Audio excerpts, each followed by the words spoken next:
C പ്ലാന്റിൻ്റെ ഒരു തണ്ടുണ്ടെങ്കിൽ അത് ഉപയോഗിച്ച് നമുക്കത് പ്രൊപ്പഗേറ്റ് ചെയ്തെടുക്കാൻ വേണ്ടി പറ്റും. സി പ്ലാന്റിൻ്റെ ഏകദേശം ഇത്രയും വലുപ്പമുള്ള തണ്ടുണ്ടെങ്കിൽ നമുക്കത് വെള്ളത്തിൽ വെച്ച് കൊടുത്തു കഴിഞ്ഞാൽ പെട്ടെന്ന് തന്നെ വേര് പിടിക്കും.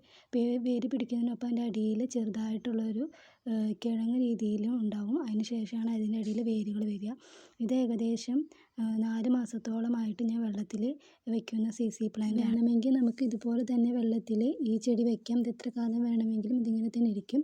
അല്ലെങ്കിൽ നമുക്കിത് പെട്ടെന്ന് മണ്ണിൽ നട്ടു കൊടുക്കണമെന്നാണെങ്കിൽ ഇത് മണ്ണിൽ നട്ടു കൊടുത്താലും പുതിയ മുളകൾ വരുവാനും പുതിയ തൈകൾ വെള്ളം ഉപയോഗിച്ചിട്ട് പെട്ടെന്ന് നമുക്ക് വേഗമായിട്ടുണ്ട്.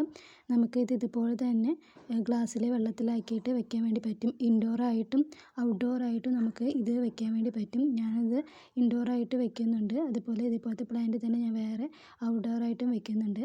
വീഡിയോ ഇഷ്ടപ്പെട്ടെങ്കിൽ ലൈക്ക് ചെയ്യാനും സബ്സ്ക്രൈബ് ചെയ്യാനും മറക്കരുത്.